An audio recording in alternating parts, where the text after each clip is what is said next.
koreksi beliau terhadap atau umpan balik beliau terhadap siswa yang sudah melakukan kegiatan tadi. Itu maksudnya. Kita kan tugas saya tadi umpan balik. Iya. Jadi kita harusnya kalau dia seperti ini, kalau dia memang harusan seperti yang sudah bilang itu ketika dia berjalan itu di sana dia berbicara saatnya. Sambilnya kan antara jeda itu dari speed makanya saya menunggu pagi tadi ketika anak-anak melakukan mungkin ada yang salah jalur atau sudah sampai, makanya kan harus semangat belajar. Itu yang satu. Proses itu masuk dalam tahapan saya lanjutkan tadi. Jadi kalau dari praktek ini kemarin ada salah satu anak, mungkin kalian kamu bisa percepat lagi. Oke, kalian bisa cepat dulu. Ya sudah boleh. Itu sudah saya tetapkan. Oke, untuk lebih simpelnya, lebih ekstrimnya kegiatan pembelajaran saya ini saya mohon karena sudah Bapak Guru kita selesaikan 2 menit terakhir.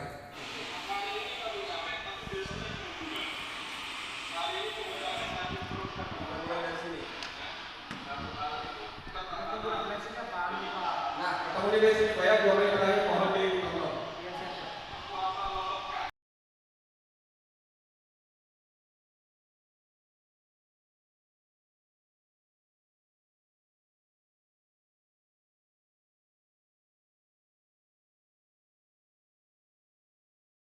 Pembelajaran kerangka sistem yang menggambarkan proses pembelajaran secara keseluruhan, dan yang terakhir yaitu gaya belajar. Pengertiannya adalah cara guru memperlakukan keterlibatan murid dalam pembelajaran dengan memberikan kesempatan kepada murid berperan dalam mengambil keputusan. Baik, selanjutnya yang pentingnya strategi pembelajaran akan disampaikan oleh Pak Agus. Siap. Terima kasih Pak Eko. Intinya strategi pembelajaran sebelumnya yang pertama tentunya kita meningkatkan intensitas pembelajaran. Yang kedua menyesuaikan dengan kebutuhan siswa. Yang punya tulisan dia baca. Yang ketiga mendorong partisipasi kreatif, dan yang keempat membantu.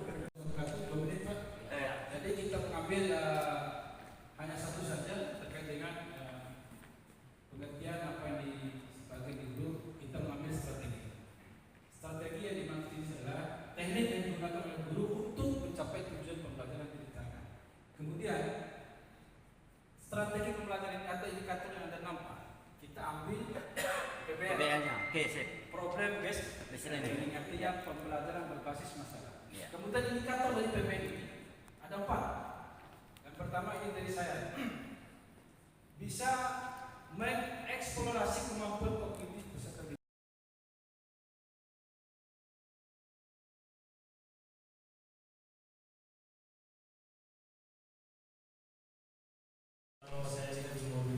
Dan juga penguatan partisipasi aktif oleh guru. Pada saat diskusi bagaimana juga guru itu tergantung strategi mendorong siswa untuk saling berdiskusi dan bertukar pendapat.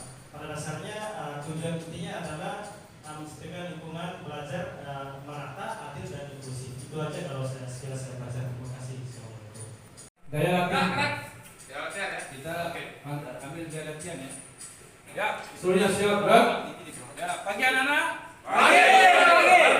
Selamat pagi. Pagi. Luar biasa. Terima kasih anak-anak sekalian. Sebelum kita mulai aktivitas, mari kita berdoa. Semoga kita semua senantiasa diberikan keselamatan.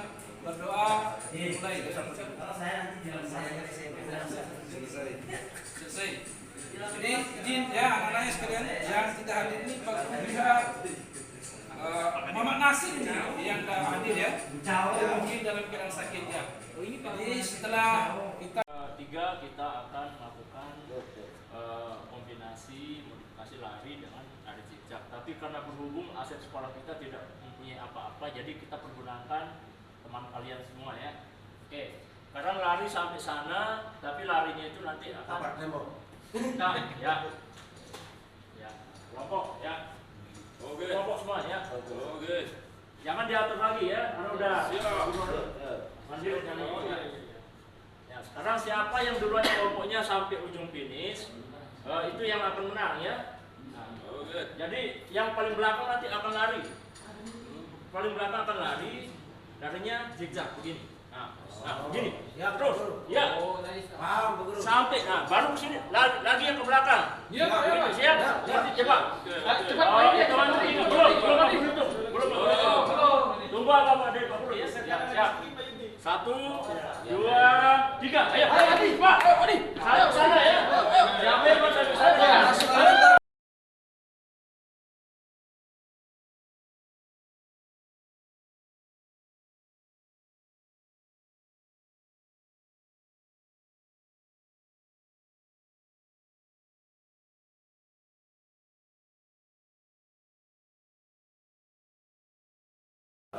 Kami dari kelompok 5 akan presentasikan hasil dari diskusi kami yang akan disampaikan oleh Paris. ya, Pak Marjuki SPD pada Pak Marjuki pada persilakan. Oke, baik, terima kasih atas waktu dan kesempatannya. Jadi sesuai yang diajukan oleh Kak Fasid tadi, yaitu di sini terdapat konsep yang ingin dipelajari lebih dalam, yaitu konsep keterhubungan. Jadi kenapa perlu kami pelajari lebih dalam tentang konsep keterhubungan ini? Karena di situ terdapat dua jenis keterhubungan, yaitu antara sesama manusia dan dengan benda lain. Dalam arti dengan siapa kita berhubungan dan dengan apa kita bergerak. Maka dari itu kami sangat ingin mempelajari kembali lebih dalam tentang konsep keterhubungan ini. Mungkin demikian. Kalau ada pun pertanyaan ataupun masukan tentang konsep keterhubungan ini, disilakan. Tidak ada. Gimana? Ada baik. Terima kasih kepada Pak Marjuki. Mungkin ada pertanyaan dari kakak-kakak yang lain? Tidak ada. Kalau tidak ada, kami tutup. Assalamualaikum warahmatullahi wabarakatuh. Kami silakan ketua Kunau. Pelajaran SD pada paham ini. Kita sering begini. Angin datang sepoi dari arah timur, maka angin akan bergerak ke arah barat. Angin datang bertiup kencang dari arah belakang, maka pohon akan bergerak ke arah depan. Datang angin, maka pohon akan tumbang.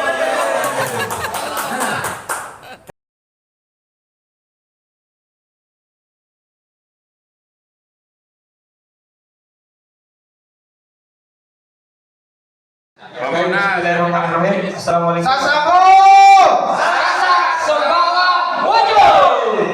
Oke, baik. Assalamualaikum warahmatullahi wabarakatuh.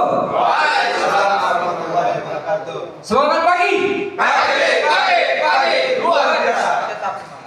Baik, kami dari kelompok Sumai yang beranggotakan Pak Agus Salim, Pak Iksan, Pak Marjuki, Pak Ari Sunia, saya sendiri, Mas Setiawan, dan Pak Yudi akan presentasikan hasil dari diskusi kami tentang penerapan pendidikan gerak yang nantinya akan disampaikan oleh Pak Yudi. Ya, sama saja ya. Ya, terima kasih. Ini rangkuman penerapan pendidikan gerak dari kelompok kami. Penerapan pendidikan gerak. Ini definisi dulu dari penerapan pendidikan gerak itu seperti apa? Yaitu penerapan yang mengandalkan gaya mengajar yang memberi kesempatan kepada siswa untuk banyak mengambil keputusan dengan mengajukan tantangan pembelajaran yang tepat. Ya, dan selanjutnya metode pengajaran dalam pendidikan gerak. Ya, yang pertama itu metode dengan mempertanyakan. Nah, di sini kita bisa memberikan pertanyaan kepada siswa, bagaimana dengan mempertanyakan itu siswa itu bisa melakukan penerapan pendidikan gerak itu bisa berpindah. Yang kedua, gaya mengajar. Nah, ada di sini ada productive style yang mengulang kembali atau meniru Di sini ada produktif style yang menciptakan sesuatu yang baru, yang mungkin bisa dengan modifikasi pembelajaran yang sesuai dengan peserta didik itu ya. Mungkin selanjutnya akan disampaikan sama rekan saya Pak Dwi. Silakan Pak Dwi. Dalam hal ini mengatur pergerakan murid dalam pendidikan gerak, yaitu dengan cara memberikan kesempatan untuk penggabungan gerak dengan jumlah yang tinggi dengan cara titik sempurna, struktur pergerakan bebas, struktur berpola, dan struktur anak pintar. Demikian dari pemaparan kelompok kami. Kebersihan untuk seluruh aktivitas untuk semua dan sumbangkan dari semua. Saya juga tak ngerti.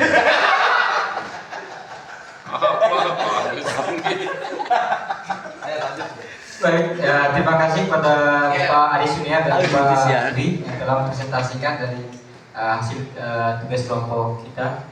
Mungkin ada satu pertanyaan saja dari kelompok ya Pak Jenal ya, kelompok kerikil tajam ya. K2P. Kerikil tajam, jangan tajam-tajam kerikilnya. Ya, terima kasih kelompok Sungai sudah mempresentasikan hasilnya.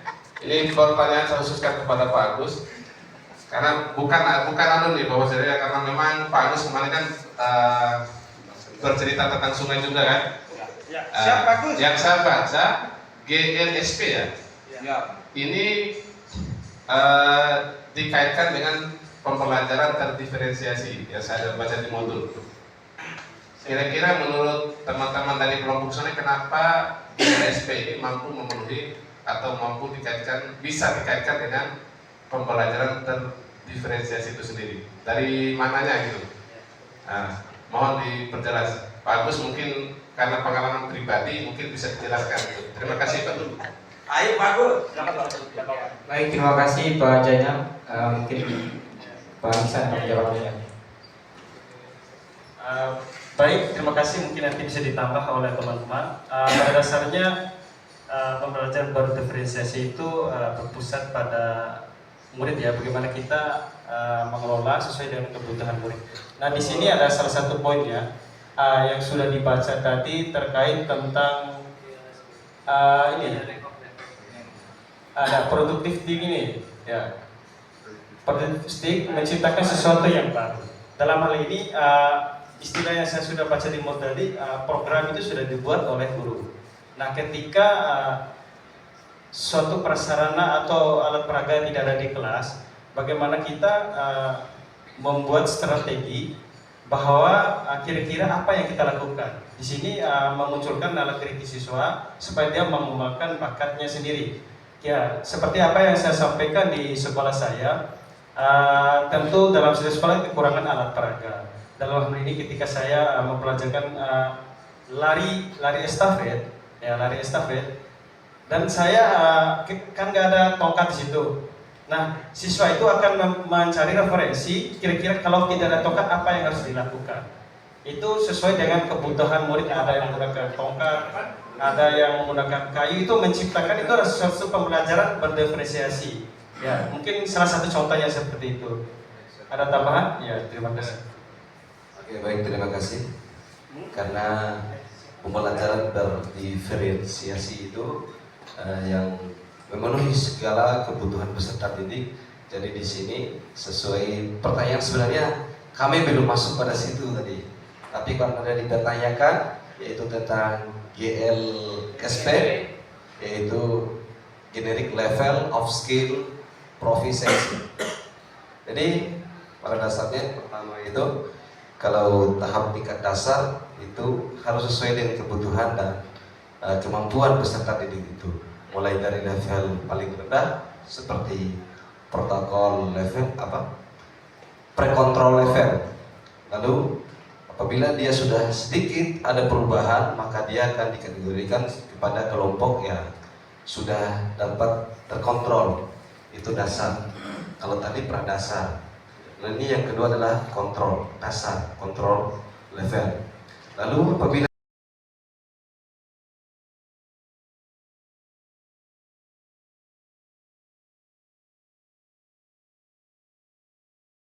so that they know what choices are best available for them personally. And this involves fitness assessment in a very private and personal way rather than in something that embarrasses kids because of what they can and cannot do. Oke, yang kita petik apa yang disampaikan oleh beliau ini pada saat kita luring. Ternyata di Amerika itu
yang dikembangkan ke dalam bentuk permainan sederhana dan permainan menyerupai olahraga yang sebenarnya. Jadi peserta ini diajak untuk mengapresiasi gerak dan menikmati gerak serta memikirkan gerak sehingga peserta bisa menikmati gerak itu dan mau berbudaya gerak. Kegiatan PKG Bejoka ini sangat bagus dan bermanfaat, terutama bagi saya pribadi selaku peserta Bejoka. Sangat terbantu dengan adanya kegiatan PKG Bejoka ini. Para peserta mengaku bersyukur bisa mengikuti pelatihan ini karena banyak manfaat ilmu dan pengalaman yang didapat, baik itu melalui pembelajaran secara daring dan praktik lapangan. Dengan ilmu yang diberikan selama mengikuti pelatihan, para peserta akan mengaku guru PJOK lainnya yang ada di daerah masing-masing. Tim Liputan TVRI Riau melaporkan. Ya pemirsa, hingga berakhirnya pendaftaran intensitas paling tinggi dia mengerjakan itu adalah 100% dengan denyut nadi 208. Dari mana 50% ini? Nah, ini untuk mengetahui anak kita sedang berada di intensitas mana. Ketika misalkan menghitung denyut nadi, mereka anak kita menghasilkan denyut nadi 104. Berarti 104 itu didapatkan dari mana? Itu denyut nadi ini kan 200%. Yang 208 ini jika dikali dengan 50% hasilnya adalah 104. Ya, paham saya itu Pak maksudnya. Kalau kita hitung sederhanakan juga bisa nih. Ya seperti yang disampaikan Pak Jain. 208 dikali 0,5 misalnya. Hasilnya 104. Nah ini maksud saya. Kok ujub-ujub ini datang ini loh.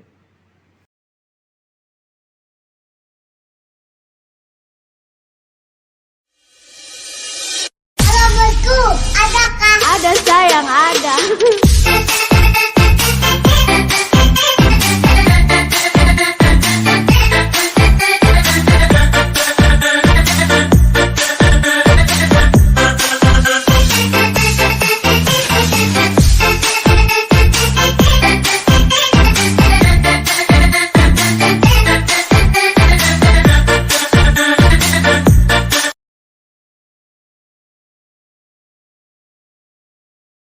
Ini karena bagaimana inti dari peran anak didik kita ini yang tujuan daripada SEM.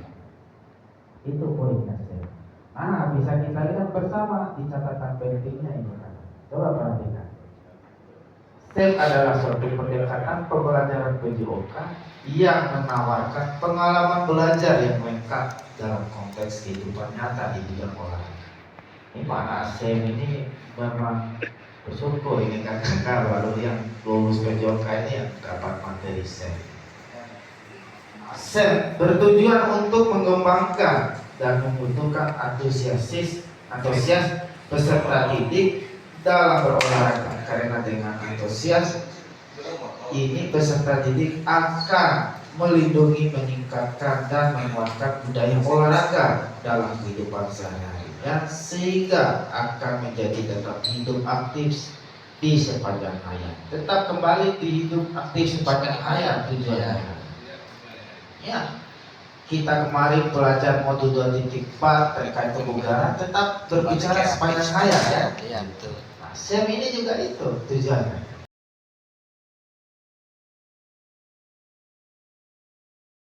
Wasit yang menentukan siapa yang menang, wasit ya, bukan diri sendiri ya. Ini berdasarkan cepat.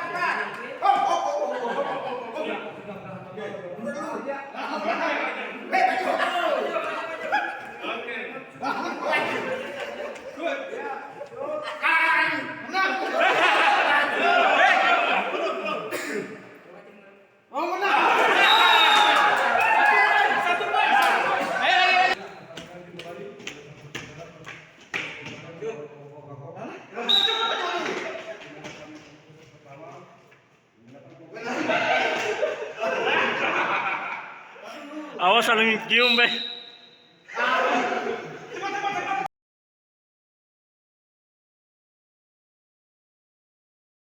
Mampukah mereka menghadang? Ya, sisa 2 orang. Ayo, kita saksikan dikepung dari segala penjuru rekan-rekan dari Samawa. Oke. Apakah semuanya akan serentak mengajar? Oke. Ya, saudara Wahyudi di sana mengajar. Akhirnya, iya, masih kembali saudara Kader. Apa yang dia lakukan sekarang? Ada apa dengan saudara Kader? Akhirnya, bagaimana? Saudara Aziz mulai dikejar Musbiawan. Eko menghadang di sana, dihadang oleh Aris. Musta menghadang kembali Aris, ya sudah keluar. Oke, iya, Aris masuk penjara dulu. Oke. Dari binaan dari PMPNTB ini yang mampu memecahkan kebuntuan daripada teman-teman tim Lombok. Ya, begitu kira-kira Bung Jan. Kita kembali ke saudara Aziz keluar dari kanan sampai Bapak Kajaran. Akhirnya dia keluar dua-duanya.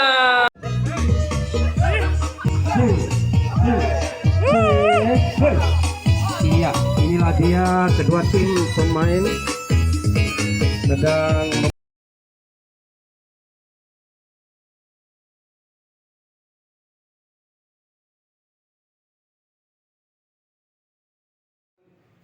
mau pergi itu, baru saya panggil. Iya, saya lanjut. Oke, lanjut ya. Kamu ini terus beralasan tidak mau mengikuti pembelajaran ibu. Usaha kamu 20 kali. Saya sakit, Pak. Saya mau minta izin pergi ke KS. Itu aja saja alasan kamu ini. Bu Selama Mirna, ini kamu sudah 3-4 kali tidak mengikuti. Bu Mirna, mohon izin Bu Mirna sebentar, ada yang saya bicarakan sebentar. Mohon kita bicara agak berjauh lagi.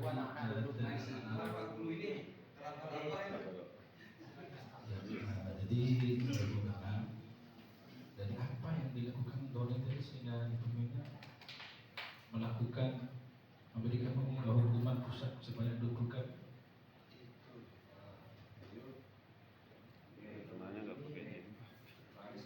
Mengikuti pelajaran, dia terus beralasan maksud itu.